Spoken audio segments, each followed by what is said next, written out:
I don't want to compare difficulties. But make a long story short, I almost lost my wife, my '67 Corvette, and my cat. I didn't anything like that, but lightning struck my house. We had to be out of that house for about 7 months. Lightning struck a little pond behind my house, came up through the ground into the air conditioning system. Everything was ruined, and the kitchen floor, we almost lost a couple firefighters, they tell me.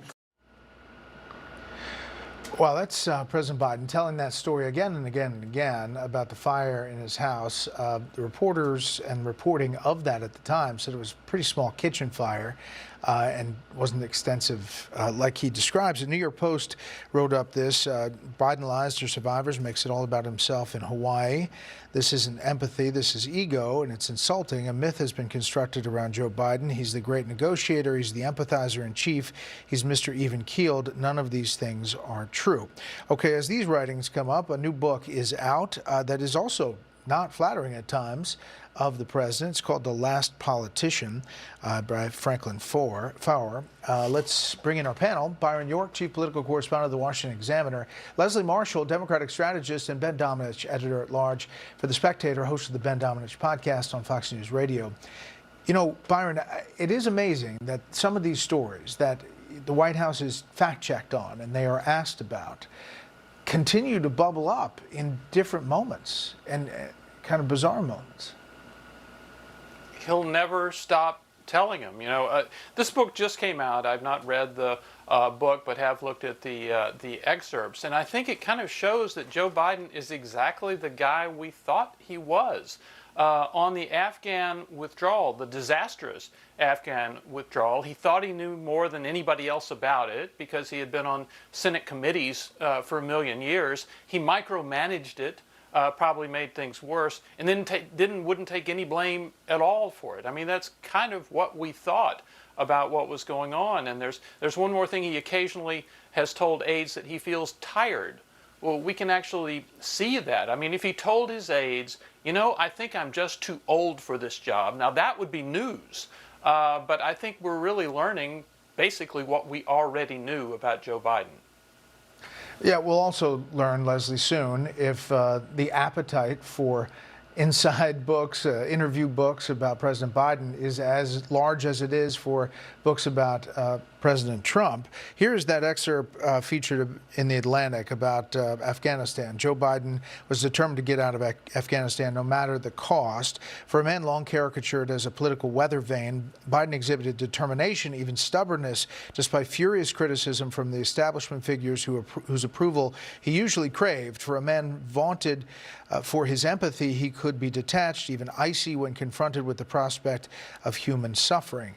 Leslie, in context of the Afghanistan withdrawal and listening to those Gold Star families, that moment, if you hear the inside tale of his military commanders saying this isn't the way to go, even his senior advisors at the State Department and other places saying we need to do this differently, this book tells the inside story of that.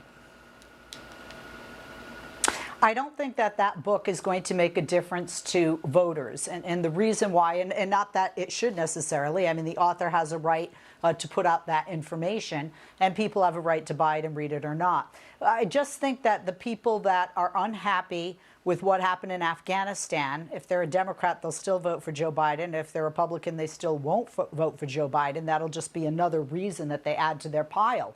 I think that Gold Star families with the previous president and our current president have not been happy about some actions or some words.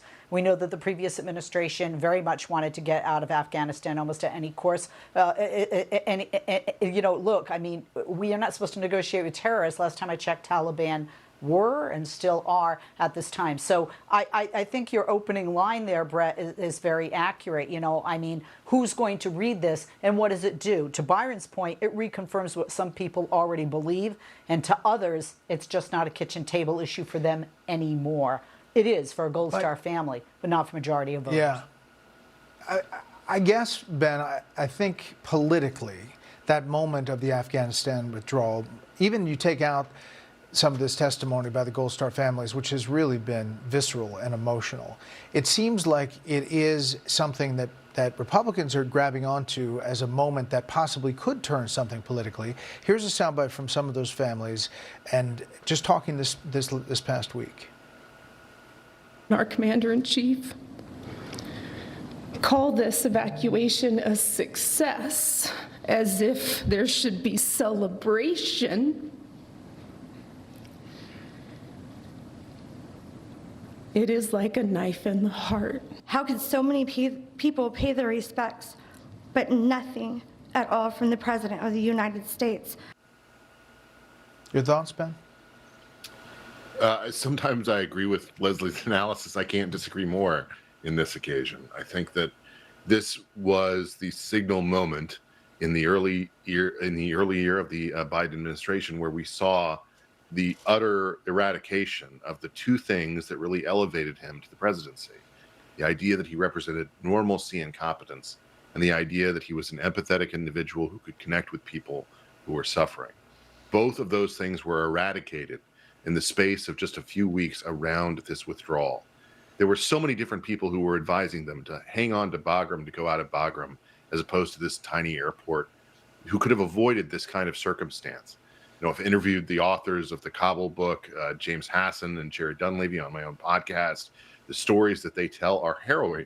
And the fact that they really telegraphed very early on the things that they could have done to avoid this kind of death, this destruction, this disaster, it's really an indictment of this administration. The fact the President of the United States has still not said the names of the people who died on that day is really an indictment of him.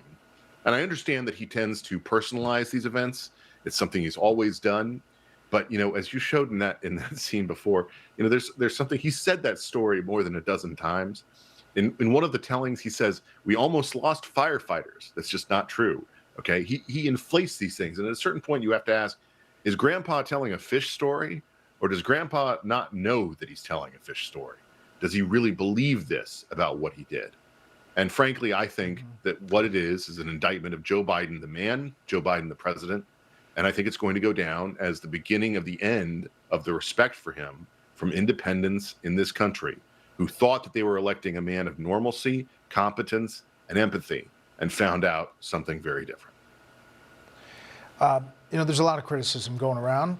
Democrats, Republicans, we hear it a lot on this channel. Byron, what is the Biden administration doing right? Well, the president can say, truthfully, that there's been a certain amount of economic recovery, that a recession has not happened, that inflation, which was absolutely devastating a year ago, has eased somewhat, although it's still very, very hard on people. The president can say that. To people who support a large U.S. involvement in support of Ukraine, he can say that. You have to remember, when you look at the polls, Joe Biden and Donald Trump are basically tied now in a one-to-one matchup. There's half the electorate out there that supports what he has done. There you go, fair and balanced. The crowd had kind of gathered there. It was the crowd led by Joseph Biggs. They joined that group, and once they joined that group, Joseph Biggs' rhetoric turned to the Capitol Police. Obviously, the sentences were significant, and that's disappointing. The case was overcharged. The government sought to make a point, and it did. These men will suffer for many years behind bars. Well, the January 6th defendants convicted and faced sentencing, some big sentences, but actually lighter than what the Justice Department wanted. The Capitol riot defendants, more than 1,100 people charged with federal crimes, more than 600 convicted or sentenced. The four major leaders of the groups, the Proud Boys and others, 17 years for Joseph Biggs today, 15 years for Zachary Real. And you see these cases, we're back with the panel, Byron, they are facing a lot of charges, mainly seditious conspiracy, but these are significant times behind bars.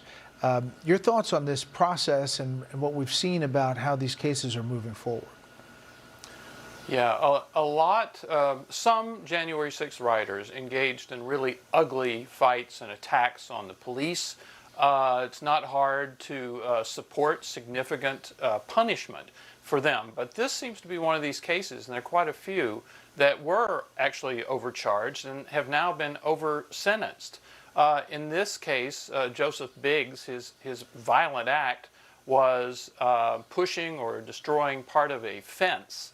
And that was it. And for doing that, the government sought what's called a terrorist enhancement to add 10 years to his sentence. And the judge, to his credit, said, well, wait a minute, aren't terrorist enhancements used for people who want to blow up buildings and create mass casualty events? And does that really apply to what we have here? And he didn't actually apply that. But these sentences, in some cases, seem to be out of proportion. Yeah, Leslie, what about that? You know, from the Democratic side, looking at some of the crime around the country and what is not being charged, and then looking at this moment. Obviously, a lot of people can come to the conclusion it was a very dark day and some people did some very bad things. The Wall Street Journal writes, Joseph Biggs, they pushed us to the edge of a constitutional crisis, the prosecutor Jason McCullough said, arguing for Biggs to serve more than 3 decades behind bars. They aimed to intimidate and terrify elected officials, law enforcement, and the rest of the country that they didn't agree with and make them heel to their political point of view. What about this, and in contrast to what we see around the country of not being charged?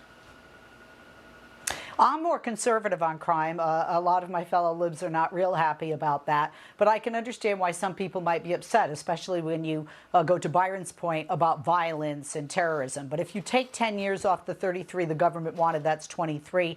He ends up with 17. Sedition and conspiracy are very serious charges, and you don't need violence for those. So, you know, if you're talking about, grabbing goods and walking out of a store versus sedition and conspiracy, they're not just apples and oranges. Yeah. No, They're fruits I was and talking about vegetables. murder. But Ben, your final words here. Yeah. I would just point out that the judge in this case is a Trump appointee, a former Chuck Grassley chief counsel. I think that he tried to find the middle ground here, and I don't think that there's any judgment that I would have on this sentence. Okay, we'll follow these cases. Not a lot of places are, but we will. Thanks, Ben.